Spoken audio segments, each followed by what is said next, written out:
السلام عليكم ورحمة الله وبركاته. حبايب مطبخ دودي وماسة، اخباركم ايه؟ تعالوا نعمل مع بعض النهارده طاجن البسلة باللحمة على الطريقة التركية. طريقة كويسة جدا وسهلة وهتشرفك في العزومات واولادك هيحبوها ومش هتاخد مننا حاجة خالص في عمايلها. وتعالوا نشوف الجمال.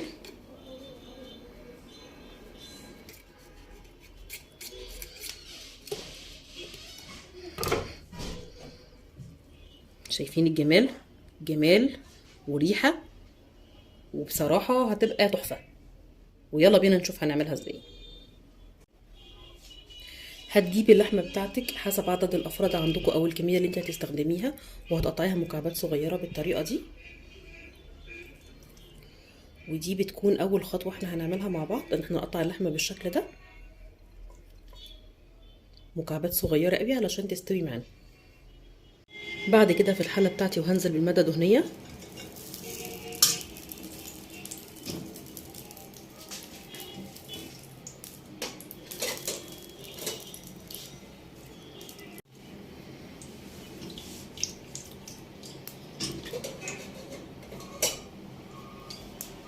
ما السمنه عندي تدوب وتسخن، هنزل بالبصل، بصلتين اتنين متوسطين متقطعين قطع كبيره نسبيا مش صغيرين.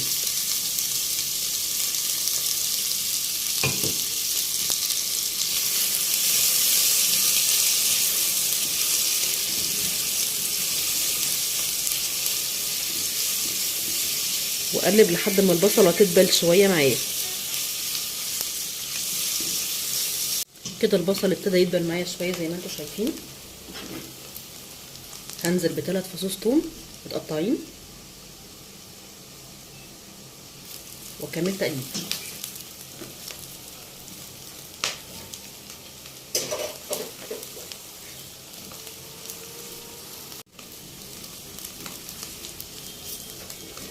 ولما البصل عندي يبتدي ياخد لون بالشكل ده، هبتدي انزل بقطع اللحمه بتاعتي. بسم الله. واستمر في التقليب لحد ما لون اللحمه معايا يغير.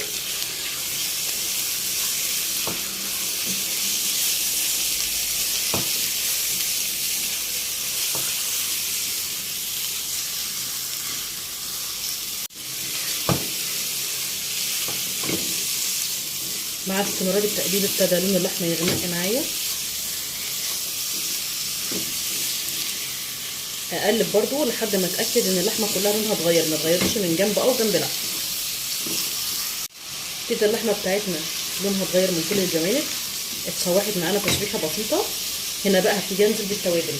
التوابل بتاعتي بابريكا، بهارات لحمه، فلفل اسمر، وورق لورا متقطع. انا لسه ما نزلتش بالملح، احنا مش هنحط الملح دلوقتي خالص. وهنزل كمان هنا بمعلقتين صلصه كبار، معجون طماطم. وهرجع اكمل تقليب.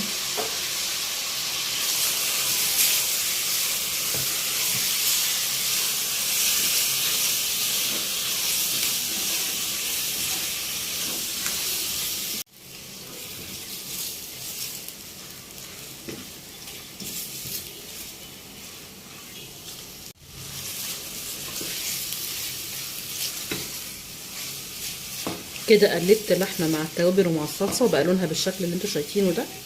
وطبعا مع الثوم والتوابل ريحتها خطيره. عند الخطوه دي هنزل عليها بميه مغليه.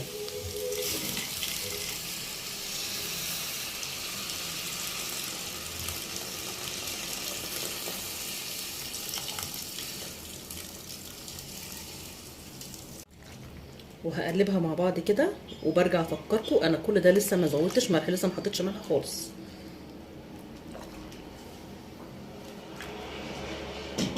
واغطيها واسيبها لحد ما اللحمه تستوي.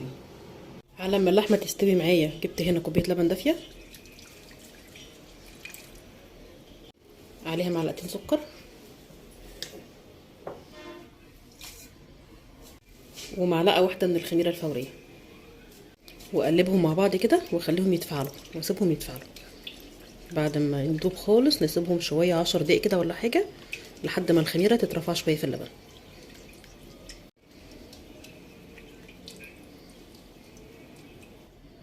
الخميرة اتفعلت مع لبن واترفعت معايا، وهبتدي انزل ب3 اكواب من الدقيق. 2 3 ورشة ملح و3 معالق زيت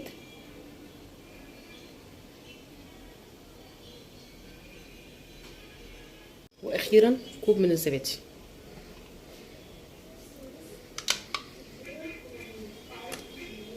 وابتدي اقلب الخليط معايا بالراحه كده لحد ما الدقيق يتشرب اللبن.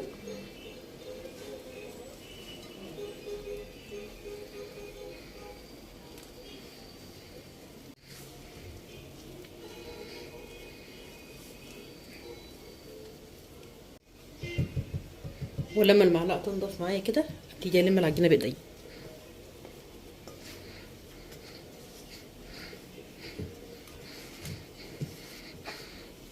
والم كل جوانب الدقيق اللي موجود في الجوانب. بكمل عجن فيها لحد ما تلم معايا وتبقى بالشكل ده، طريه وملزقه حاجه بسيطه.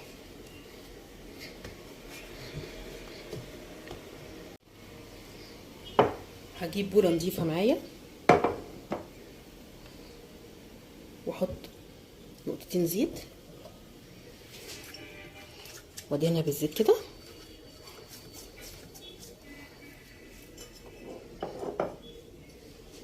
وانزل بالعجينه بتاعتي فيها وادهن العجين زيت من فوق. بعد كده هغطي العجين بتاعي بشرينج وهسيبه ساعه تقريبا لحد ما العجين بتاعي يرفع معايا.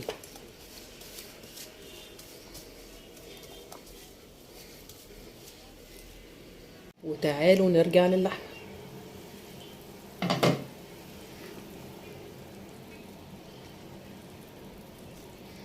هي كده استوت معانا 3/4 سوا. نبتدي ننزل بالخضار عليها عشان تكمل سواها. بسله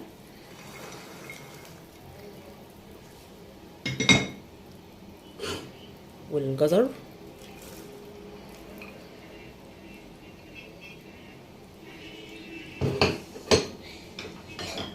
وحبتين بطاطس متقطعين مكعبات صغيره.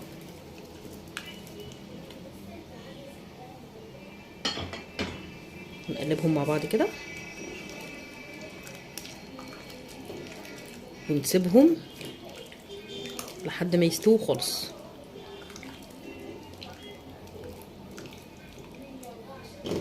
احنا فاكرين طبعا ان احنا واحنا بنحط التوابل ما حطيناش ملح. هنزل بقى هنا بمعلقه ملح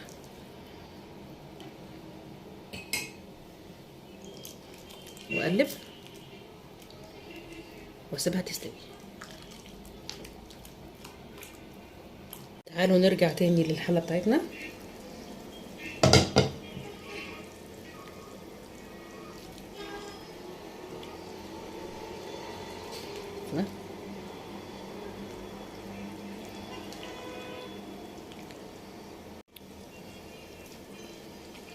ونختبر اللحمه كده. كده اللحمه استوت معانا والخضار كمان استوى. هنطفي على الحله. وهنا جبت البرام الفخار بتاعي وهقول بسم الله وانزل بالخضار بتاعي فيه كده.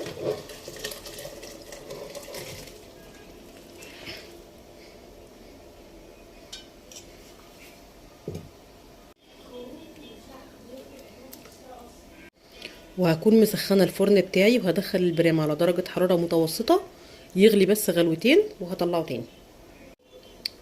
على ما الفخار بتاعي يغلي رجعت للعجين تاني. العجين خمر معايا اترفع زي ما انتوا شايفين. هجيب رشه دقيق كده وهلم العجين بتاعتي كده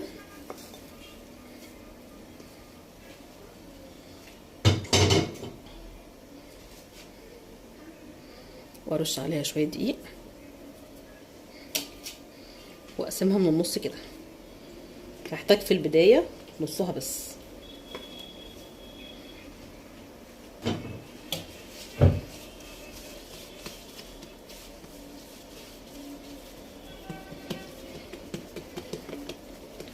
وابتدي افردها معايا كده.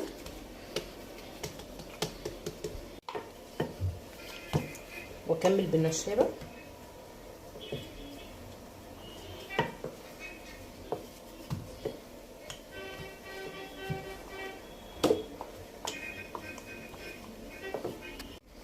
عايزاها السمك بتاعها يكون متوسط كده، ما يكونش رفيع وما يكونش تخين.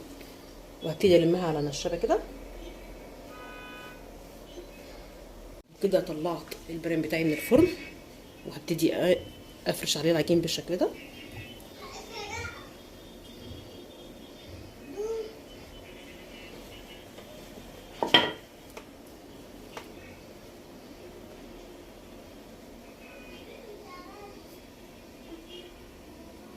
بالطريقه دي. وجايبه معايا شويه لبن عليهم رشه نسكافيه، واقلبهم مع بعض لحد ما النسكافيه يدوب في اللبن تماما.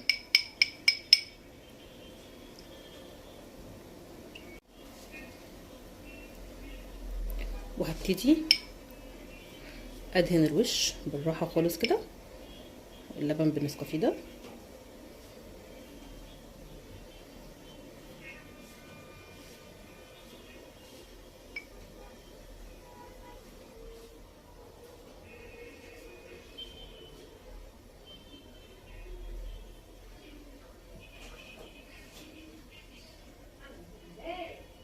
بعدين هنزل برشه سمسم،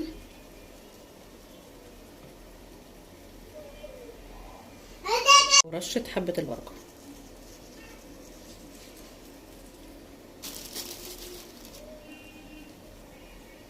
وادخلها الفرن شويه صغيرين قبل ما اولع عليها الشوايه من فوق. وباقي العجين معايا اهو.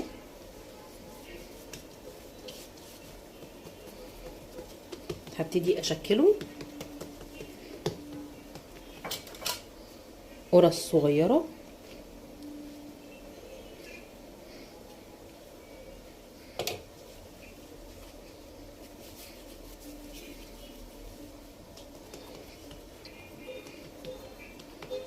واسويه جنب الحاجه بتاعتي.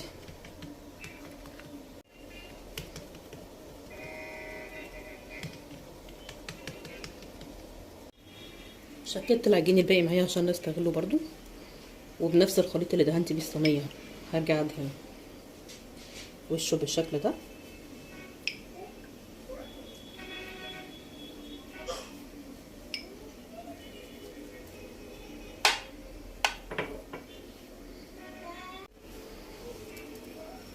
واحط سمسم. مستويه وجميله، وريحتها كمان حاجه وهم، حاجه انا واثقه انها هتشرفك في العزومات. اتمنى تكون وصفه النهارده عجبتكم. لو عجبتكم فعلا ما تنسوش تضغطوا على زرار اللايك وتشتركوا في القناه بتاعتي. ومن هنا لحد ما نتقابل في فيديو جديد من فيديوهات قناه مطبخ دودي وماسة، اسيبكم في رعايه ربنا وامنه. السلام عليكم ورحمه الله وبركاته.